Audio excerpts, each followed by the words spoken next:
Welcome to all you Sagittarians out there. This is your monthly horoscope for Sagittarius for July of 2022. What is happening here? No eclipses, no Mercury retrogrades. It's kind of you could say more a gentle month in that respect, but there is some really fiery energy going on and really energy of liberating oneself. It's a possibility that we all have.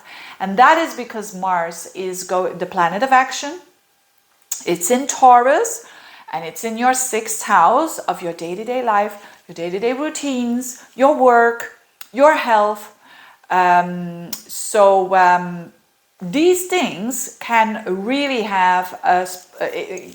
be in the spotlight this month for you, especially the last week of the month. The last week of the month is where all this energy is very much focused, but you feel it throughout the whole month. And that is this Mars there. When Mars tends to go in our 6th house, which happens every 2 years, it's not that special having a Mars in a certain house, but so every 2 years you have some sort of a busier month, definitely when Mars goes in there. The 6th house is your house of busyness already. It's the house of accomplishing tasks, of working, of your day-to-day routines, what you do to stay healthy. And you are going to be very busy here. But what it is very rare now is the combination that Mars will align with Uranus and with the North Node around at about 18 degrees. So you're going to have Mars at 18 degrees of Taurus, Uranus at 18 degrees of Taurus, and the North Node.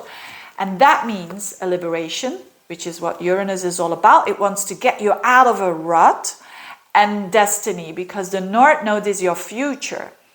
Yes, if you are not really mature enough, let's say if you are risk-taking, and this could be not so good. So if you're saying, yeah, I'm fed up at work, I'm leaving it, bye-bye, and you know what? And you're giving them the finger, you could break some bridges there, right? And then afterwards you wake up when the Mars is all gone, which is the next month, and you say, what did I do? I can't pay my bills, or I can't work because of whatever reason. So when you are calculated and when you are grounded, you can't go wrong with this energy, because this energy is there for a reason, to apply it in a positive way, and it's about liberating. So is there something at the workplace that you want to liberate yourself? I mean, I'm a Sagittarius rising. I can think of tons of things that I want to make my life easier. I want to make it more efficient. I definitely want to do some more Uranus things with computers or with internet, or with that makes my life a little bit more, you could say, easier, or doing things in a different way. And I have some plans there when this energy is going to be there. So watch out for that, how I'm going to do my videos. It's going to be different. So it's like shaking up your day-to-day routine. For me, it could be as simple as doing videos outside, for instance, right? It's out of the comfort zone for sure, but it's with the North Node, so it pulls you towards your future. I know it's a stupid example, and I don't want to be all here self-conscious and talking about myself, but it's just an example for you as well, that if you are afraid of getting out of your comfort zone when it gets to your work, when it gets to your routines, do it anyway. Of course, in a grounded way, not in a stupid way, like I just described at the beginning. And it can really, really liberate you and give you a lot of success in the future, for not only your health, I mean mental and physical, but also for your work.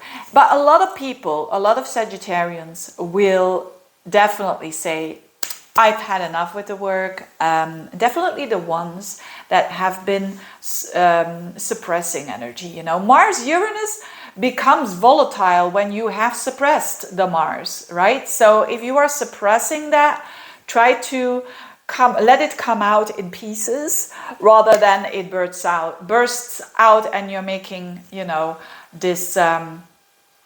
this huge step in your life. Because with Mars and Uranus, if you liberate yourself from that and you have the courage to do so, nothing will be the same anymore.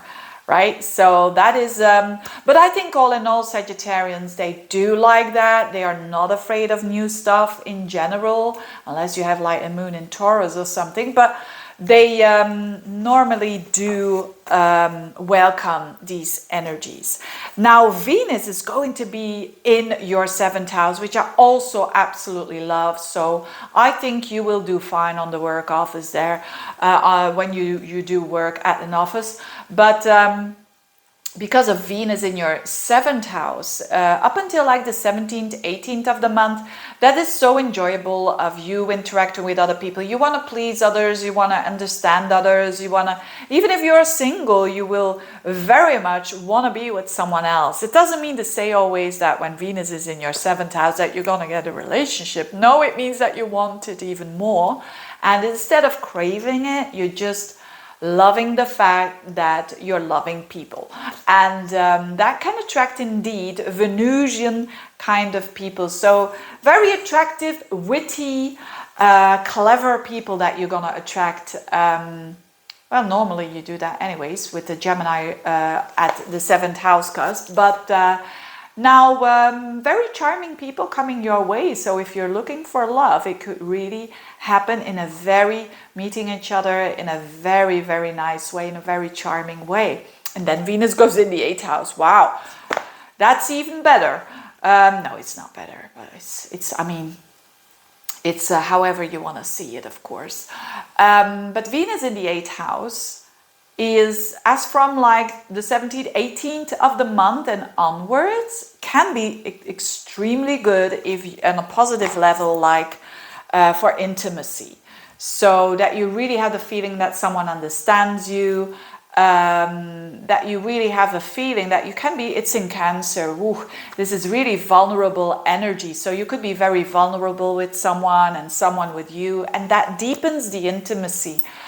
This is not always just sexuality. Of course, sexuality can help with the intimacy, but it's more than that. It's more than that. It's Venus in the 8th. It's like a Venus Scorpio kind of thing, which is all about, you know, I want to know your body, mind, and soul kind of thing. So very, very passionate energy here. Of course, there is the pitfall of doing things in secret.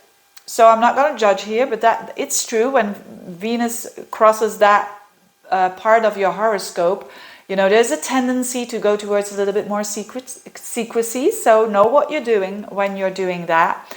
And on another level, you could attract money. You could attract money, a tax refund, inheritances, something like that. You know, Venus crossing your 8th house. But it's also, when I see the transits of Venus in the 8th house, what I also have seen a lot is that people get presents. People get presents, or they get a lot of validation of other people. And that is not really rare, because the 8th house is what other people value of you. So with Venus there, it means that they are going to show it in a rather emotional way here with Cancer, that they value you, maybe because the emotional support that you give to someone, and they're gonna say it, they're gonna name it. So it's when I look at it together with all the rest that is going on, I hope that it's gonna give you the positive side of that Venus in the 8th house. Having said that, thank you so much for watching. Enjoy your month, dear Sagittarians, and see you next time. Bye bye.